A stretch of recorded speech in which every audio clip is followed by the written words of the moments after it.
Zaahen is the latest champion to join the Rift in League of Legends, and he's a bit of a love child between pre-rework Aatrox and Xin Zhao. He's got a revival passive, plenty of dashes, damage and durability, and can be a real handful when he gets a lead. So in this video we'll be taking a look at his abilities, items, runes, matchups, laning, teamfighting and more.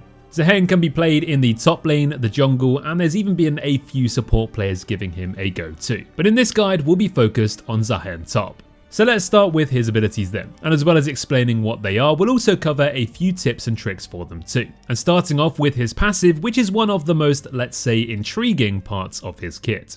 His attacks and abilities against enemy champions grant him stacks of determination, giving him bonus AD per stack, and at max stacks he can also revive and come back to life. You can see the passive stacks amount by looking on your HUD below, or you can see them underneath your health bar. The cooldown of the revive is only 2 minutes, and the percentage of health that you return with gets higher the higher level you are. Then we have his Q, where he slashes twice on his next attack, dealing bonus damage and healing himself. He can then recast his Q to deal bonus damage with his next attack and knock his enemy up. His Q1 and Q2 can both reset his auto attack, so use this to weave in more DPS and faster burst. His W stabs in a direction, damaging enemies but more importantly pulling them towards him. You can angle this in unique angles too to bring enemies behind you. His E is a simple dash with a slice around him, and this ability has a sweet spot, so try and hit your enemies on the edge of the circle for more damage. Then we have his ultimate, Grim Deliverance, where he rises up and then stabs downwards, damaging enemies all around him and healing for a portion of the damage dealt. This ultimate has built-in armor penetration, damage reduction, and makes Zaahen unstoppable during the cast, so there's a lot to like here. You can even time it to avoid incoming CC too. But remember, it also heals you based on your damage dealt, so if you hit an entire enemy team, not only will it deal a ton of damage, but also keep you alive at the same time. Well, unless you're trying to 1v5 whilst 0-10. For items, Zaahen works best with high AD items that also bring some extra durability. As his kit has so much extra damage and AD scaling anyway, glass cannon builds don't really feel that necessary here, and bruiser builds just feel way better to play around. For early items, Triforce feels amazing as it gives a ton of stats Zaahen can use, and the Spellblade passive works really well with his Q. You can also go for Stride Breaker to help you stick to your targets, and Blade of the Ruin King is also seeing some action too, more so in matchups against tanks. Then after your first item, you want to go for those classic AD bruiser items like Sundered Sky, Sterak's Gauge and Death's Dance before finishing off your build with Overlord's Bloodmail. Some other situational items include Shojin, Eclipse or more of Malmortius, but you don't really need GA as you already have one in your passive. For boots, plated steel caps are probably going to be built most of the time unless your enemies just decided not to bring any AD to the table. You can go for Merc Treads in heavy AP or CC lobbies, or even Boots of Swiftness can be worth trying out, as the extra move speed and slow resistance can make you even harder to get away from. Don't forget you also don't need to build Armor Pen, as your ultimate's passive includes that too. If you want to see more about Zaahen's builds, then boot up his champion page over on our website and you'll see all the most popular and best items that players are building, so you'll always know what's best to go for. For your skill order, you always want to max your Q first as it's your main damaging and trading ability, and maxing it increases the healing it gives you too. After that, go for your E second and your W third. For runes, Conqueror just feels fantastic on Zaahen as he can stack it so quickly, and alongside his passive gains even more damage in extended fights. Then you can go for Triumph, Legend Haste and Coup de Grace to finish off with the Precision tree. Then you can jump into Resolve with Second Wind and Revitalize.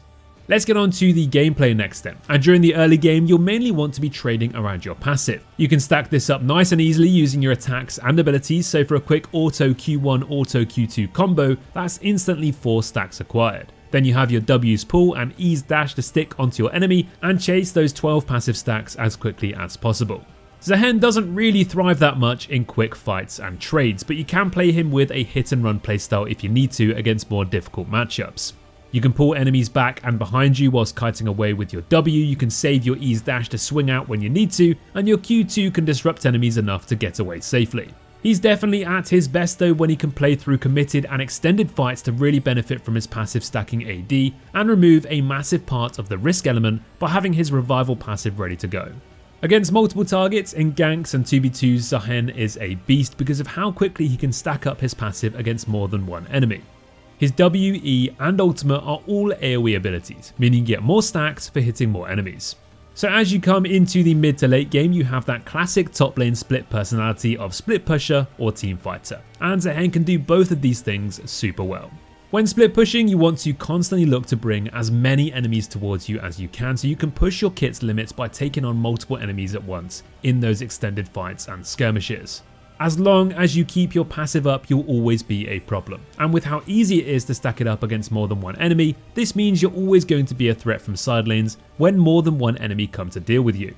The main factor when split pushing here is going to be determining if you are actually strong enough to outduel the other enemy side laner, because if not, teamfights is always probably going to be a safer option.